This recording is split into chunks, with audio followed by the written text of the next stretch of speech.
Dr. Johnson is going to be speaking today on the possible transition for UNO to go from the UL system into the LSU system.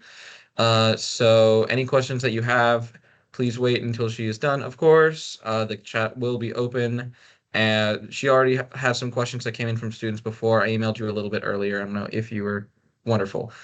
Cool. And yeah, so everyone please give her your undivided attention so she can tell you all about what's going on with the LSU system. Yeah, well, thank you so much, Josh, and thank you for giving me the opportunity. I hope that everyone's having a good spring semester. I know this is crunch time as you kind of gear up for all the projects and exams that are coming, so I wish everyone well. Um, yeah, I'm happy to share what I know, but frankly, a lot of unknowns are still present because really this process has just gotten underway. If you've read the local newspaper, you'll see that there was an article just this morning about a Senate bill being filed. It was actually filed by Senator Jimmy Harris, and that's because the University of New Orleans is part of his district. He's a very strong supporter. And that is just the first step in the process. Of course, the legislative session has not yet begun.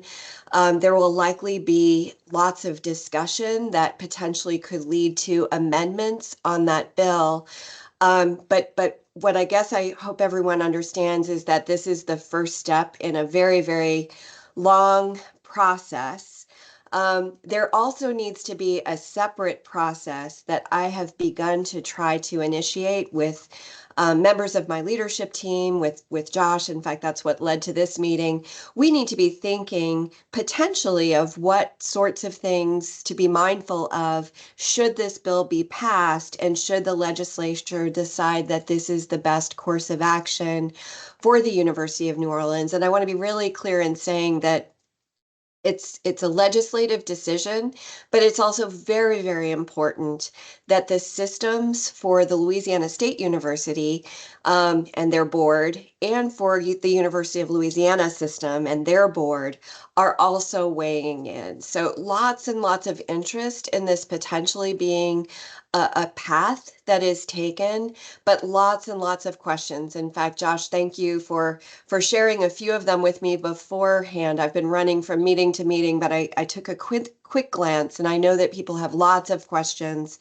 about tuition levels. And, you know, if I haven't even looked yet, but I suspect that because Baton Rouge is the flagship campus for the LSU system, their tuition levels are probably higher than ours. And that's very, very common. What I can offer perhaps today that I don't often talk about is just some of what I've learned from being part of systems in other states that typically have both a flagship campus that very often also has a land grant mission tied to the history of helping to educate farmers and people who are leaders in the agricultural sector.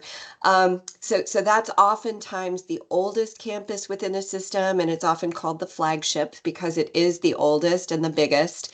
But very, very often there's also a very strong, robust urban public research campus that's also part of that same system. And the mission of campuses like that, which honestly, that's how UNO was originally founded back in the late 50s, the mission is complementary but different.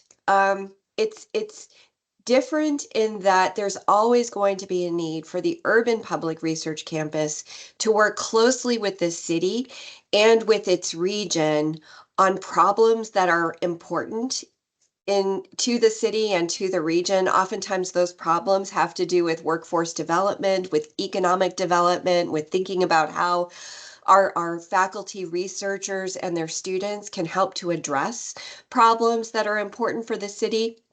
And of course, New Orleans is where the population base for the state of Louisiana lives. So anytime that there is um, a need to kind of grow a new sector or invest in a sector of our economy, we are going to be very, very important both in helping new students to come in and to prepare for careers in that sector, but there's also a role that we play with transfer and with educating working adults, people who might need to pivot or shift in their careers to align with the workforce needs in the region. Those are all things that we do and that many urban public research institutions do all across the country because our missions are inherently tied to our cities. The other thing that's going to be really important to our mission that will be continuously, separate and distinct from what happens um, in Baton Rouge is that we pride ourselves on the fact that we have an access mission. We want to serve the students that are in our immediate vicinity. We want to serve the students in Orleans Parish, Jefferson Parish, and St. Tammany Parish, while at the same time, we stretch across the country and across the globe to reach students from many, many different parts of the world.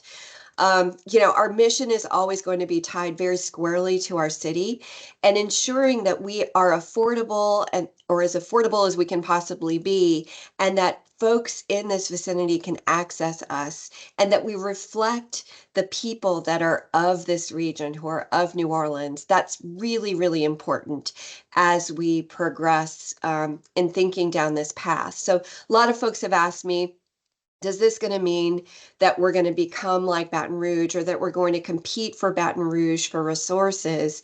In my experience, again, working in Indianapolis, as part of strong systems that had a very distinct mission in Indianapolis, I don't think it's about competition. I think it's about living your mission and really staying squarely focused on what the needs of this region are, what the needs of our students are, and what the needs of our local business leaders and our economy are. Um, so maybe I'll just pause there and see. I think that Leanne has been responding to some questions, which I appreciate. But Josh, if there's anything that you'd like to interject or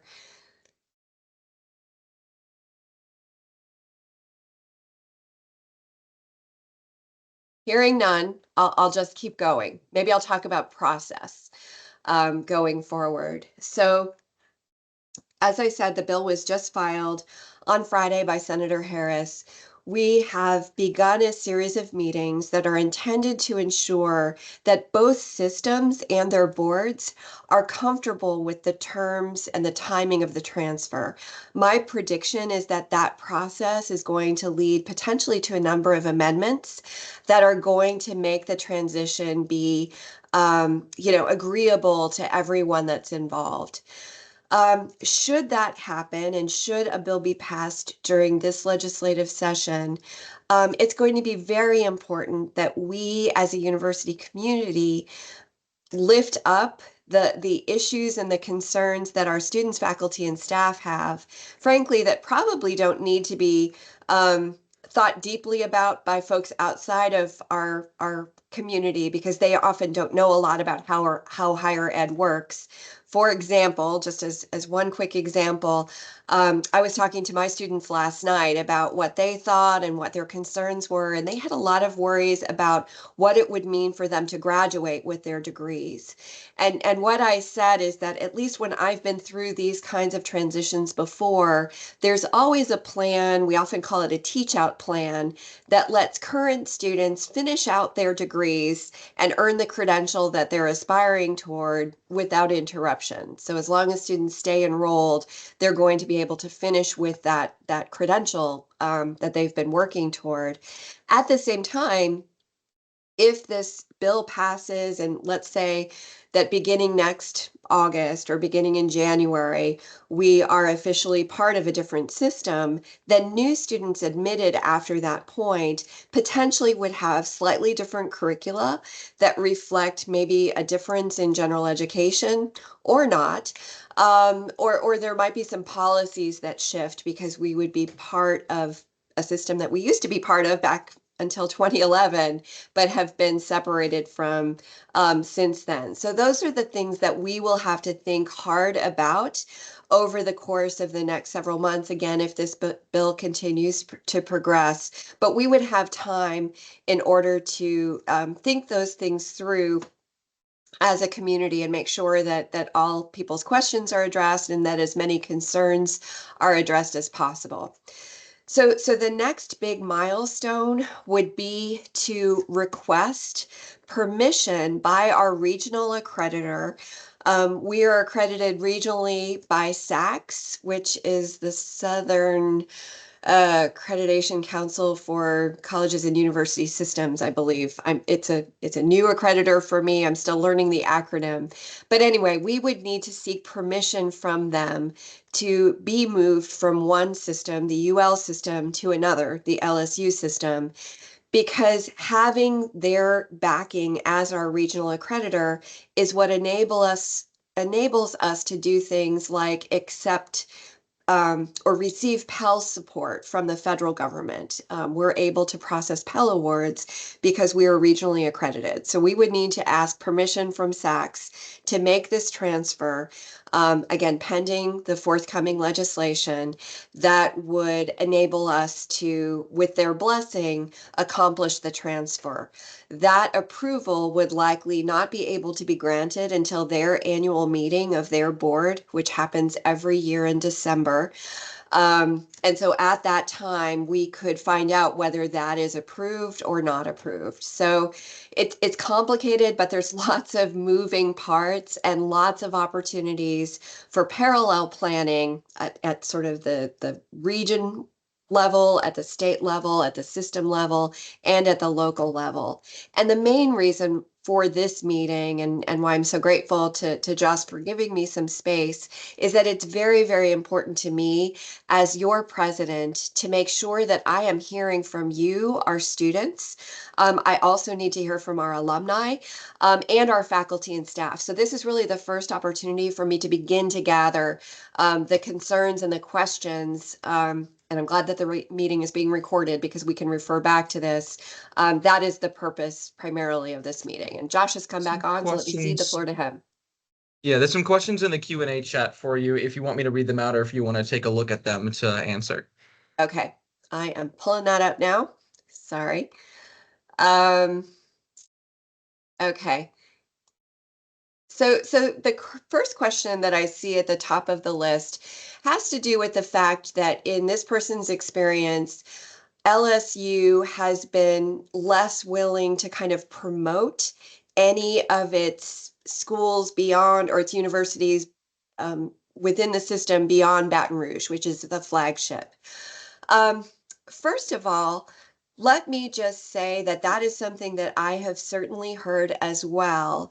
But I have to say, I have sat in and listened to a few, I think about two or three fairly recent LSU board meetings because I was anxious to kind of understand the culture and learn who's on the board and how the meetings work. These are online and recorded. I'd welcome any of you to check these out. I have been very impressed by how President Tate has called upon leaders of the various campuses to be part of those meetings and to give shout outs to the great work that's being done there. I think that's part of any president's job is to make sure that there is a spotlight being placed on the work that's being done. So I'm not sure if under this president that concern is well founded or not. Again, based on my evidence that I've been trying to gather, I think that there's very much an appreciation for the work that's going on in Shreveport and Eunice and so forth, Alexandria, of course, at the health centers. The other thing that I would say, and again, this is drawn from my personal experience at spending almost 30 years at a university that was very, very similar to UNO, that grew very, very rapidly once it was launched after the GI Bill. And that rapid growth um, posed a bit of a threat to the flagship because suddenly there's all of these people going to school in the urban core for the state.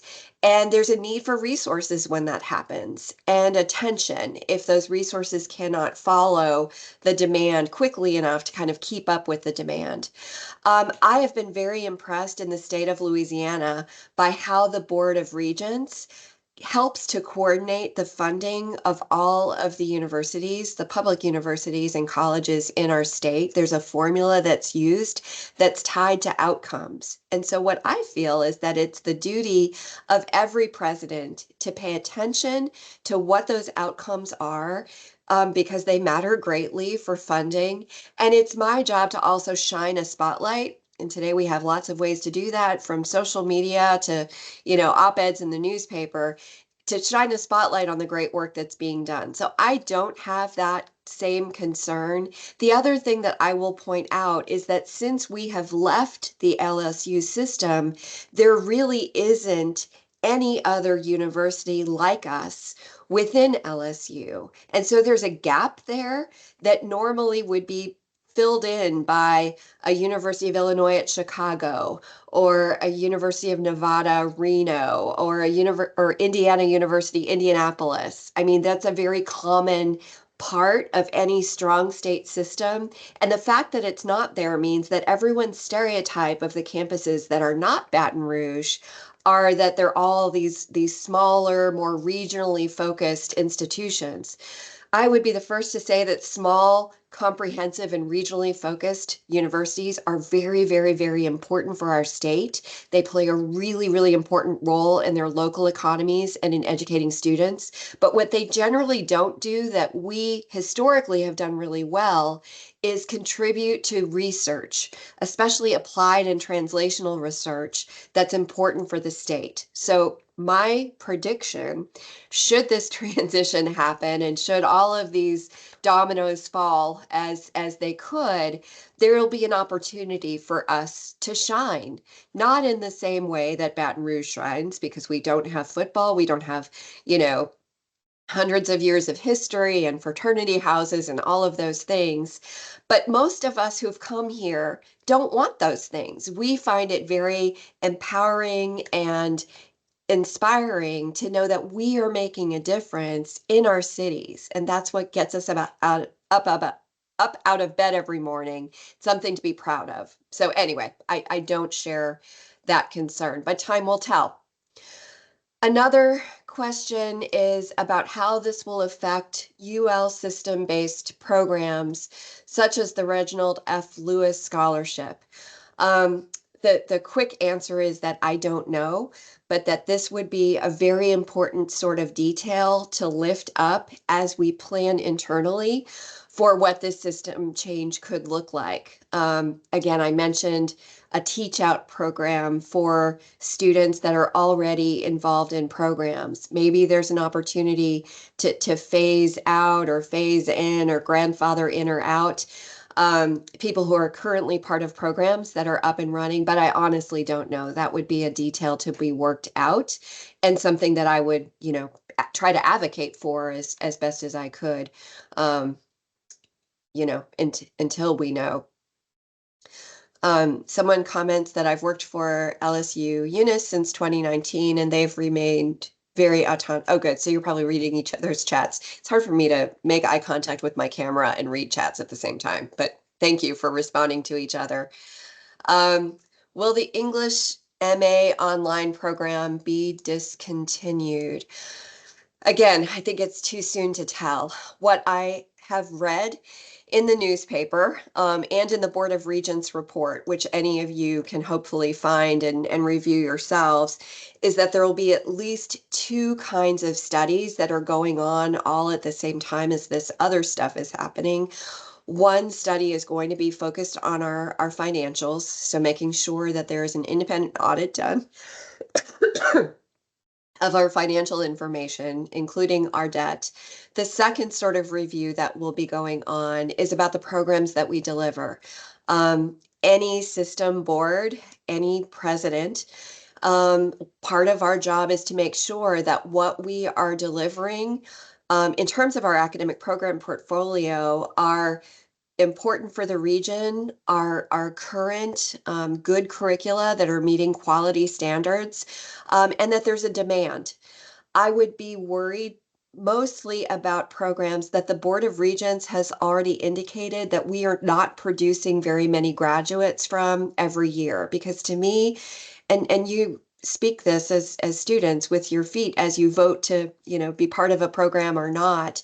If there is no longer a demand for a program, or if programs just frequently haven't had a lot of traffic and they're not fulfilling a critical mission to the university. So for example, math, at least in my experience, never has zillions of majors. Most of the majors want to be math teachers, but very few people pursue math as a major because they want to be a math professor or an actuarial scientist.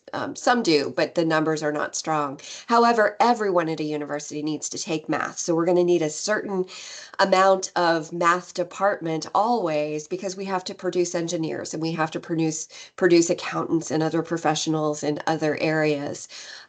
So math, even though it doesn't produce a lot of graduates, is not going to be a program of concern. However, those programs that really haven't had many graduates and don't have many students enrolling in them, those are of concern. And my suspicion is that there will be a lot of close attention played to programs like that. I don't know enough about the MA online master's program to say one way or the other.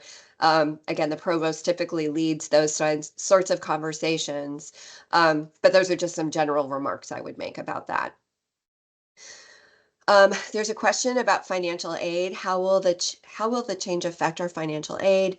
If we've been awarded a merit-based scholarship, are we still going to be able to retain it? So again, that's a detail to still be figured out.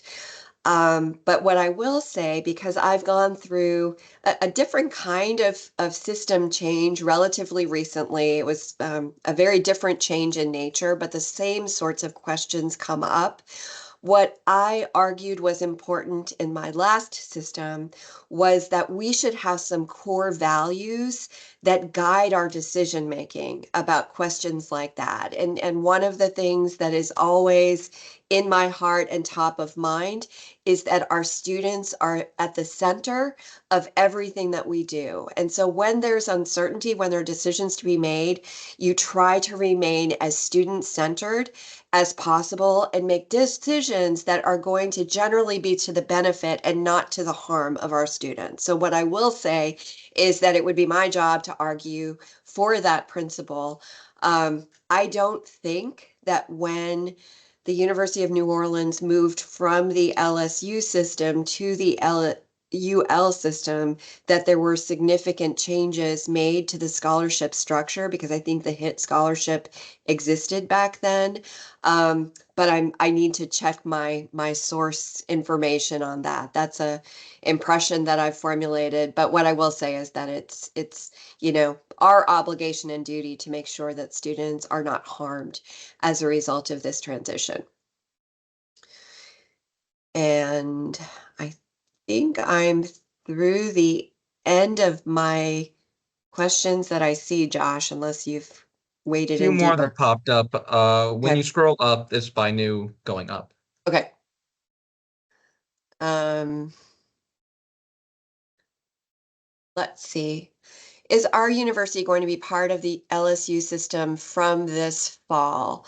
Um, so again, if the bill is passed, that would happen during this legislative session, which would wind down in late May, early June. The next step, as I said, we would have to file for permission with our regional accreditor.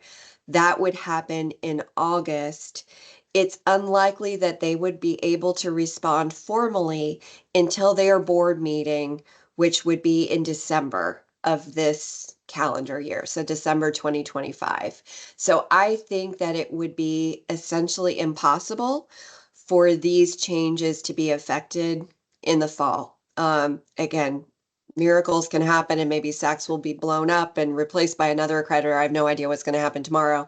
But as of right now, the earliest possibility would seem to be January of 2026 and not any earlier than that. That's my best guess. The next question is whether part of the plan is to rebrand the school, and would we be privateers or tigers? That is a question that's getting a lot of chatter, certainly among our alums. And when I was in a meetings in the past several days with people in the business community. That's a question that I'm always or often asked. This is something that I think it's too soon to tell. I think that there are, um, let me just say, I think that since the last time we were in the LSU system, our name, our brand was the University of New Orleans, that potentially could play a factor in the ultimate decision. I will say from a personal standpoint, something that I've sent to many of our students when I've been in communications with you, either by email or often in person, I just want to go on record saying that I am worried about our seal and the imagery that we use to brand our university. I know that was done a long time ago. It's a different world now, but every time I'm asked about UNO by someone who's not from Louisiana, first of all, they think that we're private. They also think that we're Catholic because there's a picture of the St. Louis Cathedral and there's a statue of Andrew Jackson. I find both of those things to not reflect who we are as a university, and I would love an excuse to rebrand at least that piece of it. But the other piece, I think it's too soon to tell. Um, I'll just end by saying that we were privateers when we left the LSU system and joined the UL system. Athletics, I think, tends to be understood very well by members of boards, and I don't think that there would be a realistic um, ton of support for kind of changing our brand to Tigers because we're not in Baton Rouge. And I think if you look at the mascots on the other LSU campus, well, I'll stop there because I haven't done my due diligence there. But I think that it's true that some teams still have different brands and different mascots. I know that there's a bit of blue in the LSU colors, for example, for Alexandria's campus. Question asked, what university will be on the current student's diploma? Again, I think that's going to really depend on the details, assuming the bill passes, of whether there's a teach out or not. A teach out typically means that if you began in your degree program before this all started, you get to complete your degree program under the current set of requirements that you're under the current set of policies that you're under. And if that were to be the case, the diploma would reflect the degree conferring system, which would be the UL system for students that are enrolled right now and in their degree programs. Now, going forward, again, the details would need to be worked out. Assuming the bill was passed, we would have to determine when the start date would be for students that would be admitted that would actually graduate with LSU diplomas. So it's really kind of too soon to venture a guess there at this time. Um, what happens to us if our grad programs are canceled? Will we get accepted somewhere? That's where I go into, again, sort of pit bull mode and thinking about students first and doing no harm to the students that are here right now. I think for any university that has to close programs, and most of the time we close programs is because there's no longer the interest in them that results in students choosing to pursue them. Again, typically one would do a teach out such that students would either continue and finish their degree from your institution, or in some cases, if there's been um, a disaster that disrupts your facilities. For example, after Katrina, I've read that Tulane students that were in their engineering program finished their engineering degrees at the University of New Orleans because our infrastructure remained intact. So sometimes you can partner with another institution to help students to finish out those degrees. But again, way too soon to determine how or in which way that would be done. All I can do is assure you that I would be advocating that no harm would be done to any student who's here right now making progress toward a degree. And all right, I'm going to click my new post button. Thank you for clarifying that Shreveport has a different mascot. That's what I thought. Yeah, I think I've hit most of the new ones. Um, Yeah, it doesn't seem to be any more new ones. So if Yeah, I think you answered the questions that most people had for now. Oh, one new post actually. All right. Oh, one more. How will this affect course availability for students already in a course or program? With some courses, the class availability is already sparse. Will this one make those courses more sparse? Yeah, thanks for that question, John.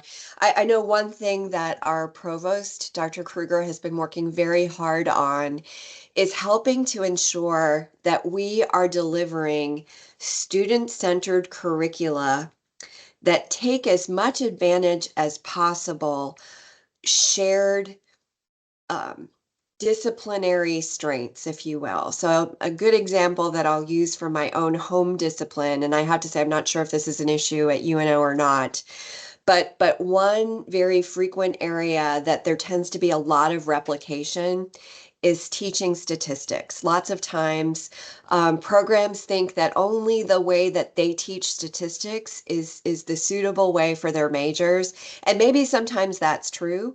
But I have to wonder whether one could be more efficient by having maybe a handful of people that teach statistics courses to a broader array of majors, maybe separating out the social sciences from, other types of things like business, for example.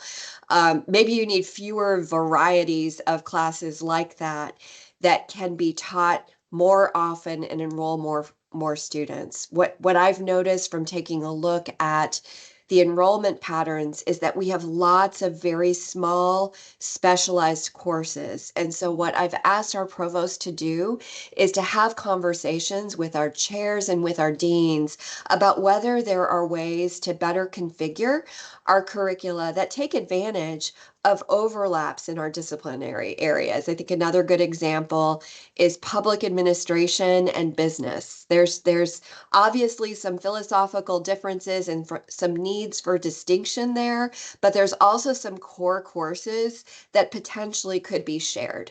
Um, Computer science and electrical engineering might be another example. So I think we have to be really attentive to those, because if lower traffic is an artifact of students not being able to get the courses that they need when they need them, that's a problem that has to do with how we're deploying the schedule and structuring the curricula. I've talked about this, frankly, many times in the past, and it's a hard challenge to address because there's lots of individual departments and units kind of making these decisions in parallel, and it's always very easy to just kind of roll the schedule from the last spring or the last fall and start with that.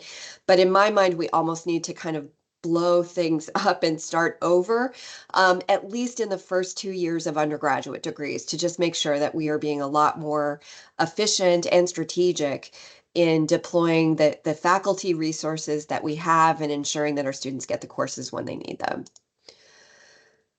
Um, let's see. Is UNO working on initiating their own study to review this transition?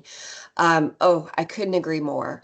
So thank you for this question. And I assume everybody can see these questions. I'm not going to read the whole thing.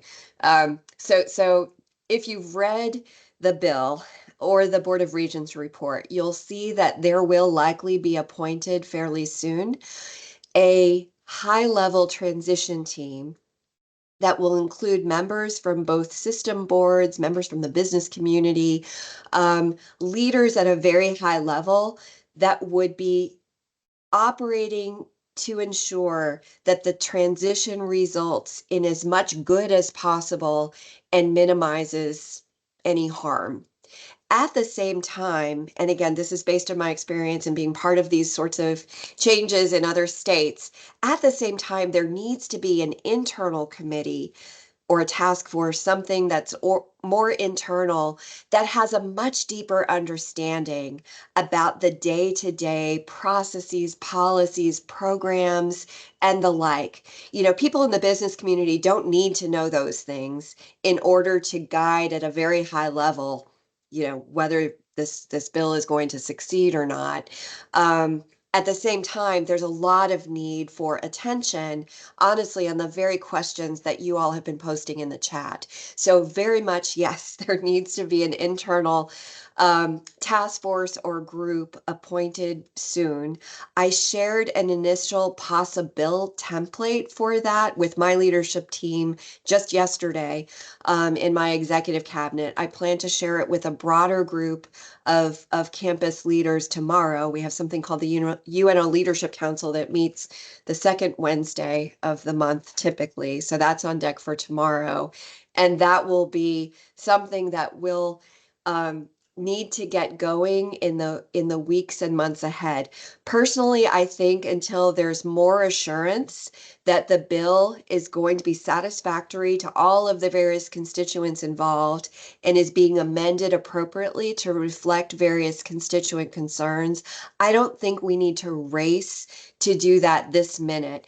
I've been thinking about what the structure and the areas of focus should be for that internal task force, with the goal of ideally deploying it, close to the end of the session and having it run through the summer and the fall. Because again, I don't think anything of substance could be deployed until January of 2026 at the very earliest. Again, other system transitions that I've been associated with have had, a year, or in one case, a 2-year transition period where there was just lots and lots of time to plan. I've been involved with the acquisition of another campus in a prior role. And more recently, I was at a campus that was collaboratively administered by two systems that decided to part ways and to separate.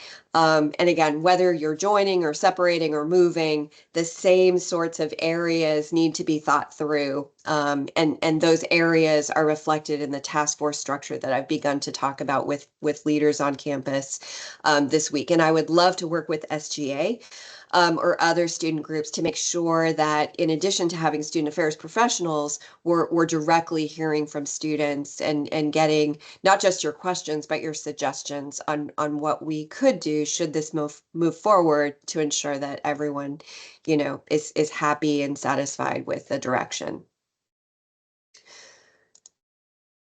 All right. While a small part of our community is here, do I know how athletics would be affected by this transition?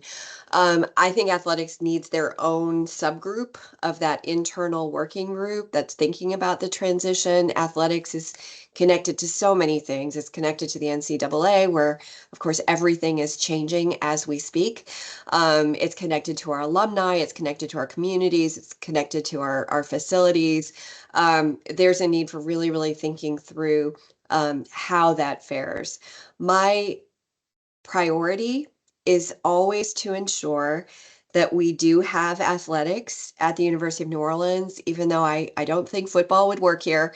I do think that athletics, frankly, brings in some amazing students who do want to play sports in college. Those students are oftentimes among our best students and our student leaders on campus. Athletics is great for recruitment. Where I think we have some work to do is I'd love to see more students at every game. I know our students work and are busy doing so many things, but that's a goal of mine, to make sure that athletics provides an opportunity to bring people together to root for our privateers. That's always such a fun part about being in my role as a faculty member and then later as a leader. That's a huge opportunity. And then finally, there's the opportunity for fundraising and for bringing our alumni home to root on their teams. That's going to be important for us to maintain somehow.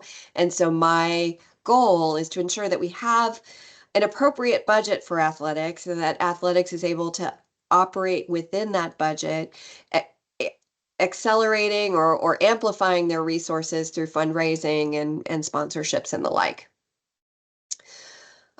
When will summer and fall class schedules become available? So I think the provost is on here and he can correct me if I'm wrong. The date is the 14th of April that everything will go live in Workday. There have been, and I've said this to many students before, if I could wave a wand and not have gone through a transition of our student information system. I would have. That was started before I got here, and we were in so deep we had to continue. But there have been some challenges associated with everything that we do that involves student services. And I deeply regret the stress that this has caused to students, especially in the area of financial aid.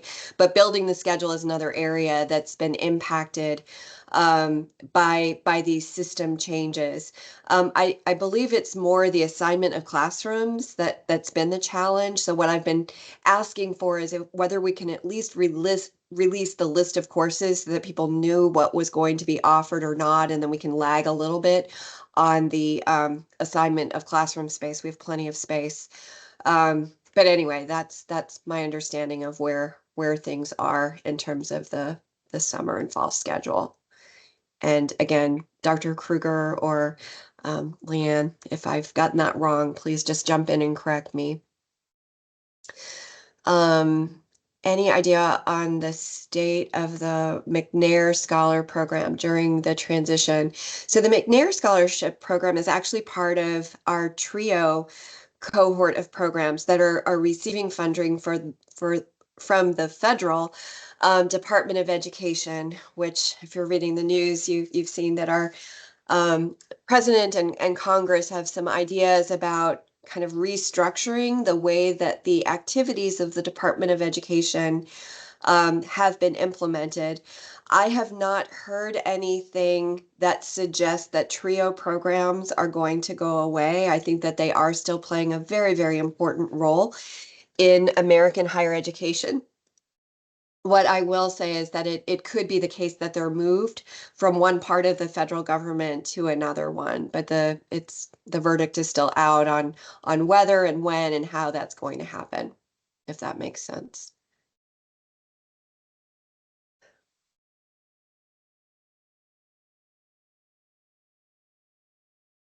All right, I think seeing no more questions coming in. Yeah. All right. I think that is all the questions from the crowd. Dr. Johnson, thank you for being here and answering questions for the students and explaining a lot of the LSU system. Again, students who are here, this is recorded and it will be sent out to everybody. So thank you all for attending. And yeah, again, Dr. Johnson, thank you so much for taking the time out of your day. Josh, thank you. And let me just say before we sign off, first, I so appreciate this opportunity, and I feel like the questions begin to record a list of things that students are concerned about. But I look forward to working with you to kind of go that next step and make sure that there is an opportunity for students to not just be asking questions, but to be weighing in with suggestions and comments kind of continuously. So let's leave this as the first of many opportunities to kind of chime in and share thoughts. But I so appreciate your leadership, and thanks to the 52 people who signed on today. Just as a reminder, I'm trying every Tuesday at this time to be hanging out in the university center, usually in the lobby on the first floor. Please feel free to stop by anytime. Always welcome the opportunity to hear from you and to have your stories in my head as I go about my day-to-day activities. So thanks, everyone. All right. That is it for the teams, everybody. Thank you for being here. As Dr. Johnson said, please do attend those. It is a good time for you to come and learn about our administration and a lot about the University of New Orleans. And yeah, keep